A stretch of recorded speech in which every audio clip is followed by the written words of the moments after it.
Life's funny, you know? One day you're folding sweaters in a high-end boutique, dreaming of big things, and the next, you're face to face with destiny. Or at least, that's how it felt when Ethan walked in. But let me back up a bit. My name's Ava, and fashion's my game. Not the flashy, break-the-bank kind, but the smart, stylish kind that says, "Yeah, I know I look good." The boutique was my playground, my school, and sometimes, it felt like my whole world. I could match a vintage belt with a modern dress and make it look like they were always meant to be together. My dream? To turn this knack into a career as an image stylist. Ethan, was it? I asked, eyeing the guy browsing through our new collection. He had that artsy vibe, camera hanging around his neck, like he saw the world in snapshots. "Yeah, I'm here for a shoot. Need something that screams urban chic but isn't trying too hard," he said, scanning the racks. I laughed. "You're in luck. Urban chic's my middle name." "Well, not really, but you get the point." We chatted as I pulled out pieces, mixing patterns and textures like a DJ mixes tracks. He was easy to talk to, and for a guy who spent his days looking through a lens, he had a pretty sharp eye for fashion. "You've got a real talent," Ethan said, holding up a leather jacket I'd paired with a soft, floral dress. "Ever think of doing this professionally?" "All the time," I admitted. "But dreams and rent don't always align, you know?" He nodded. "Tell me about it." "I was shooting weddings before I could land anything bigger." "But you've got to chase what you love." Our banter was cut short by a shrill voice echoing through the store. "Ava, darling, where are those scarves I asked about?" That was my cue. Mrs. H, the store owner, didn't do patience. "On it," I called back, giving Ethan an apologetic smile. "Duty calls." He handed me his card. "Let's talk. Maybe there's something we can collaborate on." "Maybe," I said, pocketing the card. I didn't hold my breath. People threw around "let's collaborate" like spare change, but nothing ever came of it. The rest of the day was a blur of customers, folding clothes, and Mrs. H's demands. But as I locked up the store, Ethan's card burned a hole in my pocket. What if? I thought. Nah, better not get my hopes up. "Hey, Ava." It was Ethan, leaning against the wall outside. "Grab coffee with me? I've got an idea I want to run by you." Coffee turned into dinner, and dinner turned into late-night talks about everything and nothing. Ethan's world of photography was as colorful and chaotic as mine in fashion. And the more we talked, the more it felt like our paths were meant to cross. Ethan's idea of meeting the family came out of nowhere. One minute we were chilling on his couch, flipping through old photo albums, and the next, he's all, "You should come to dinner with my folks this weekend." "Are you for real?"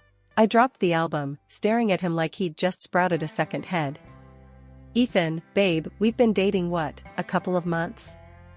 Isn't it a bit early for the whole meet the family circus?" He just grinned, that cocky smile that always made me roll my eyes and laugh at the same time. "They're gonna love you, Ava.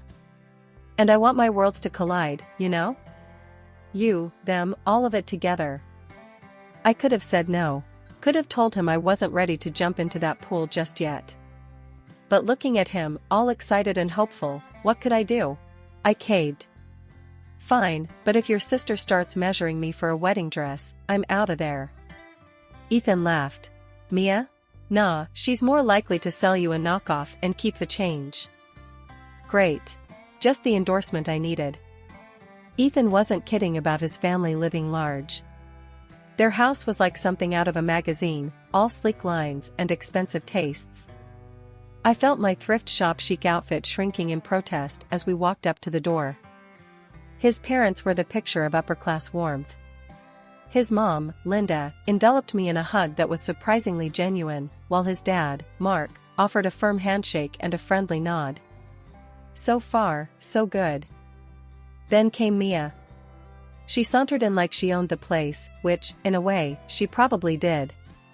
"So, you're the girl who's been keeping my brother away from us," she said, eyeing me like I was a puzzle she couldn't quite solve. Dinner was a minefield. Every question Linda asked was laced with curiosity and a hint of judgment, while Mark was more interested in Ethan's work, occasionally throwing a question my way like an afterthought. Mia, though, was on a whole other level. "So, Ava, Ethan tells us you're into fashion. Planning to make a career out of selling clothes?" I bristled. "More than selling, actually. I'm looking into becoming an image stylist. There's art in creating an image, a persona. It's not just about the clothes." "Art, huh?" Mia smirked. "Sounds fanciful. And here I thought art was about expression, not dressing up mannequins." I could feel Ethan tensing beside me, but I laid a hand on his. "Everyone's got their medium, Mia. Some use canvas, others use a camera." I glanced at Ethan. "And some of us use fabric and texture. It's all expression in the end." The rest of the evening passed in a blur of forced politeness and subtle digs from Mia. By the time Ethan and I said our goodbyes, I was more than ready to escape into the night. Meeting Ethan's folks and getting to know his family was one thing, but dealing with his sister, Mia, was a whole other level of drama I hadn't signed up for. It all kicked off one afternoon at the boutique, right in the middle of a busy spell when Mia decided to grace us with her presence. She strutted in like she owned the place, her eyes scanning the store until they landed on me. "Hey, Ava, you're gonna hook me up with a discount, right? Family perks and all that," she said, smirking as she held up a dress from the new collection. I was already bracing for trouble. "Mia, you know I can't do that. This is the latest line. No discounts, not even for family." Her smirk dropped, replaced by a scowl. "What? Come on, don't be such a stick in the mud. I'm practically your sister." I shook my head, trying to keep my voice even. "Rules are rules, Mia. I can't just change them for you." That set her off. She threw the dress down and stormed out, muttering about how I'd regret this. I sighed, knowing this wasn't going to end here. Sure enough, Ethan gave me an earful later. "Ava, why couldn't you just give her the discount? She's my sister. We're supposed to look out for each other." I was fuming, but tried to keep cool. "Ethan, I'm not about to lose my job over a discount. She was asking for something I can't do. It's not about not wanting to help, it's about not being able to." He didn't get it, or maybe he didn't want to. Either way, things were tense for a while. Meanwhile, family dinners became a minefield. Mia never missed a chance to gloat about her new rich boyfriend and their upcoming wedding, laying it on thick about how amazing everything was going to be. Ethan ate it up, always encouraging her, while I just sat there, forcing a smile, feeling like I was outside looking in. "Don't miss this chance, Mia," Ethan would say, and all I could do was nod along, wondering when this charade would end. It was clear Mia enjoyed making me squirm, reveling in any chance to show me up in front of Ethan and his parents. And Ethan? Well, he was caught in the middle, always trying to smooth things over, but never quite seeing the whole picture. Despite the ups and downs, especially with Mia stirring the pot every chance she got, Ethan and I found our little slice of happiness. It was one of those lazy Sundays, the kind where the world seems to pause just for you, when Ethan decided to flip our world upside down, in the best way possible. We were sprawled on the couch, a marathon of some show we weren't really watching playing in the background. I was mid-yawn when Ethan muted the TV and turned to me with this look. You know, the kind that says something big is coming, but you're not quite sure if you're ready for it. "Ava, we need to talk," he said, suddenly serious. I sat up straight, heart racing. "What's up? Everything okay?" He took a deep breath, running his hands through his hair. "Yeah, no, everything's fine. Better than fine, actually. I've been thinking." Here it comes, I thought. He's had enough. Mia finally got to him. "I don't want to wait any longer, Ava. I want us to start planning our future. Together." I blinked, processing. "What do you mean?" He got off the couch, knelt down on one knee, and suddenly, it clicked. "Ava, will you marry me?" My heart stopped, then raced. "Are you serious?" Right now? You're asking me now? Yeah, why not? He grinned, that confident, slightly cocky grin that drove me wild. I love you, Ava. I want to spend my life with you, drama and all. So, what do you say? I looked at him, kneeling there, so sure of himself, of us.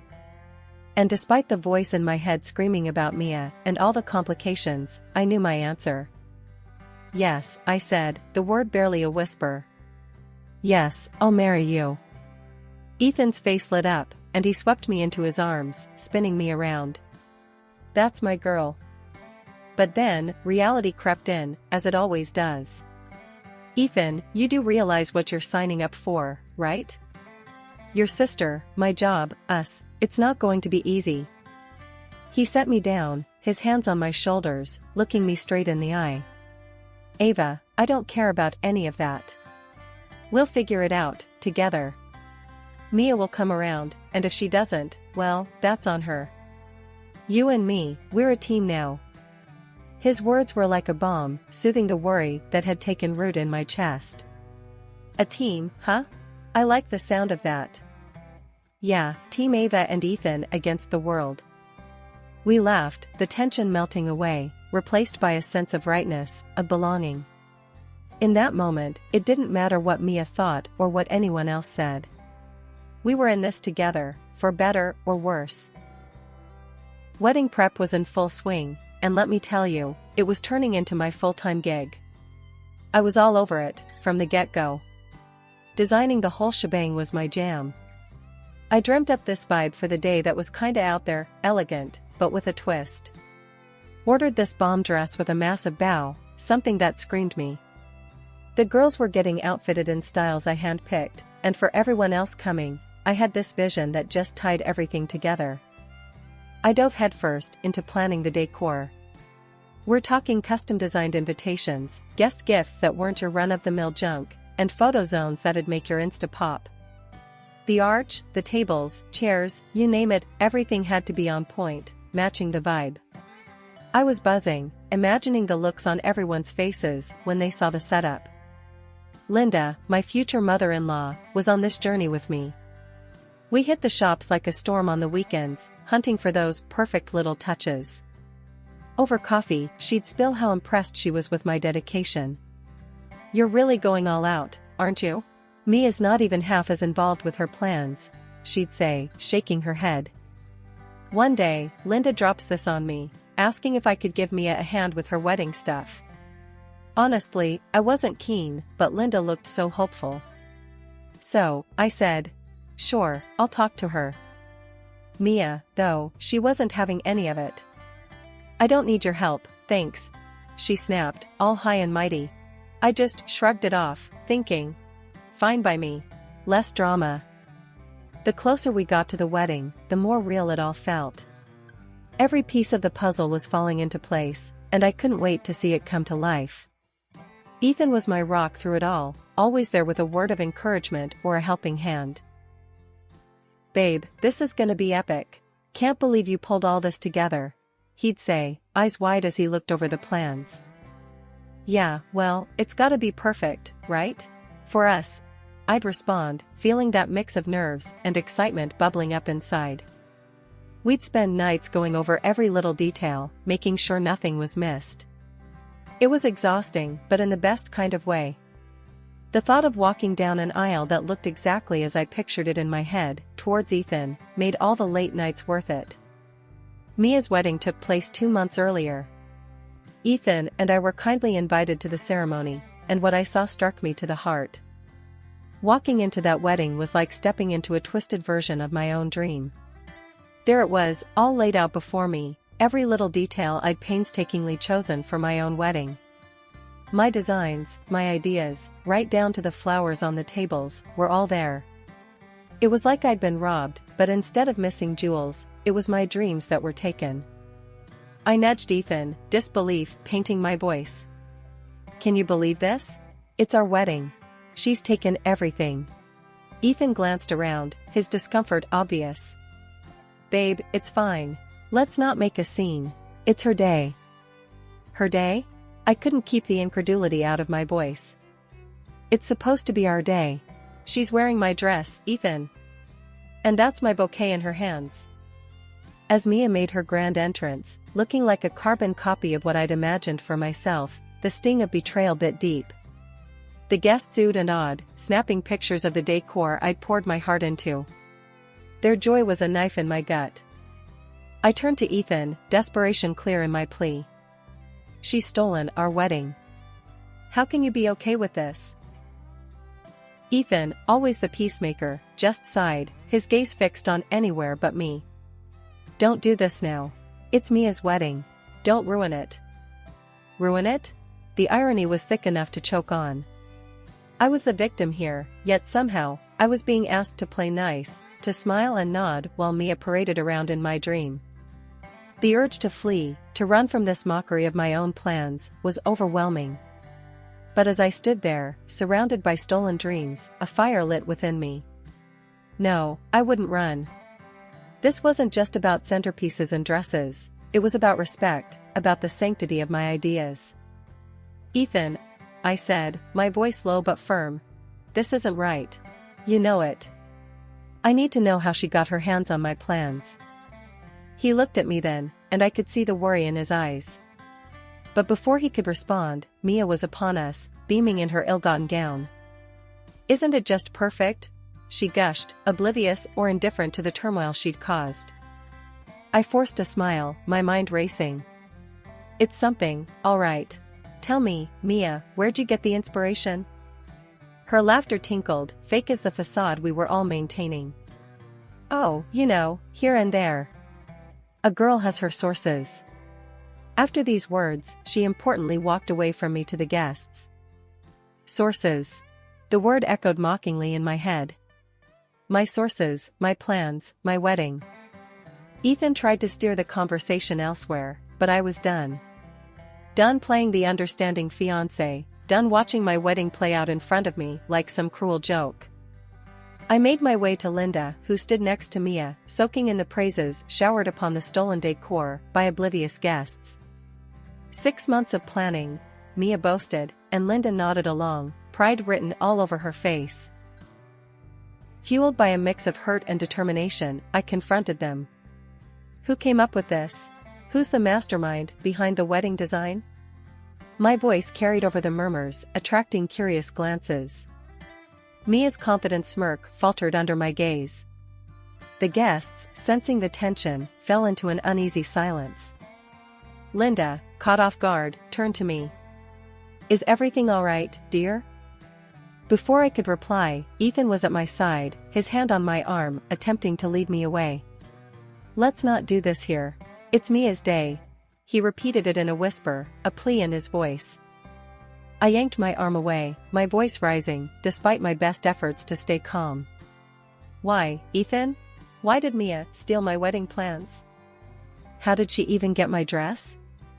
Mia's eyes darted to Ethan, her facade of innocence crumbling. Ethan, with a sigh of resignation, faced me. Look, our wedding was still a way off. I thought. Mia could use your ideas. And the dress, it saved money. I stared at him, my mind struggling to process his words. You gave her my dress? My ideas? And you think it's okay because what? It saves a few bucks? The justification hung heavy in the air, tainted with betrayal. Ethan, faltering under my gaze, added, we can always push our wedding back, let people forget about the design. I'd do anything for my sister. Mia, emboldened by Ethan's support, couldn't resist a dig. I just had to have that dress. It was too beautiful to pass up. And now you can say you're following in my footsteps.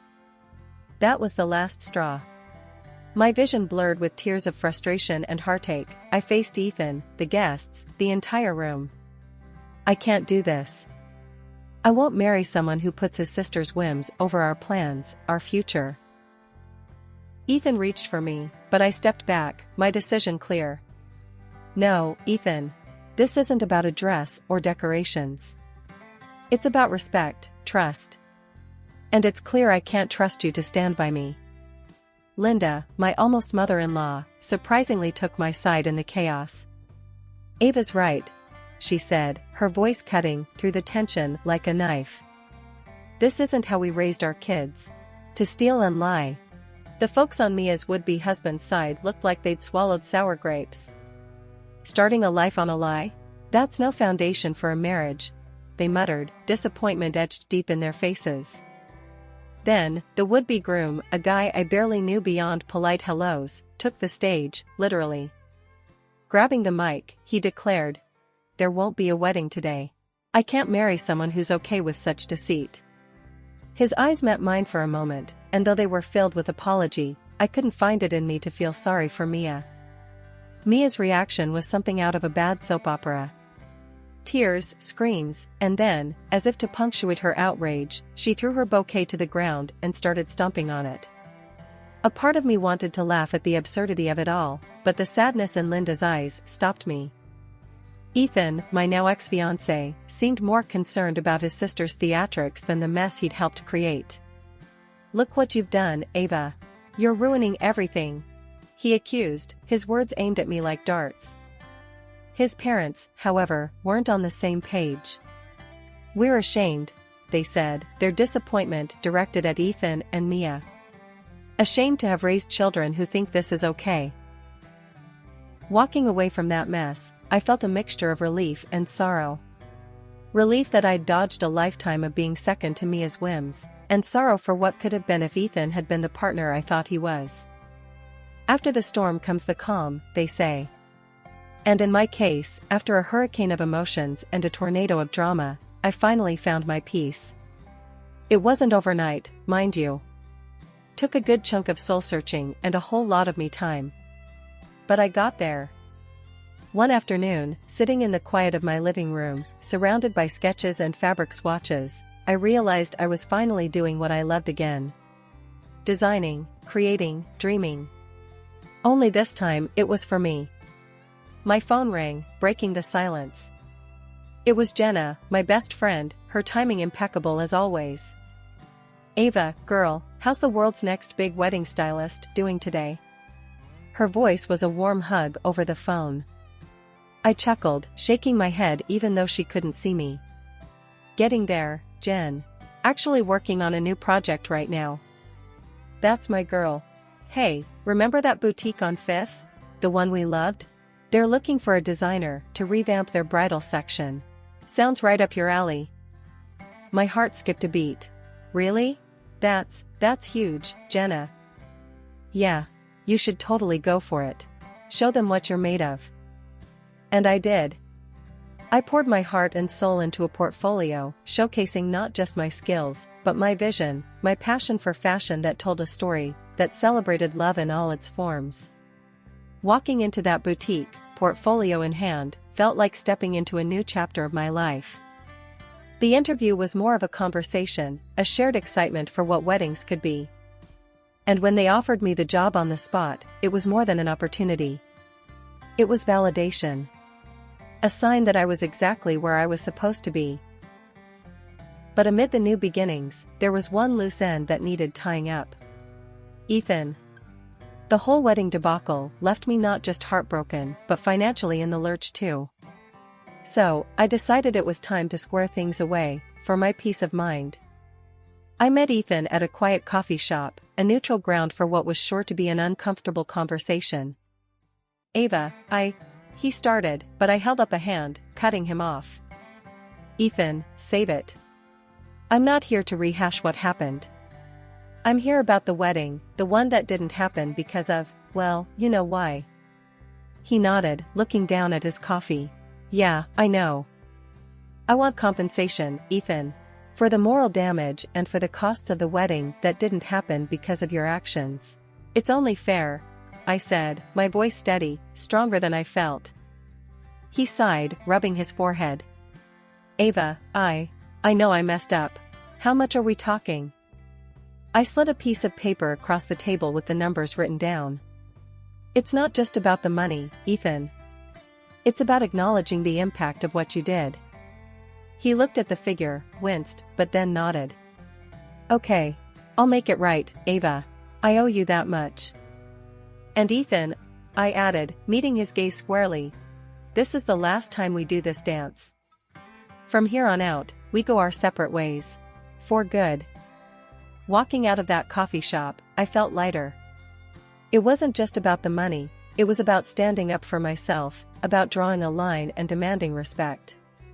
It was the final step in a journey that took me from being the victim of my circumstances to the architect of my future.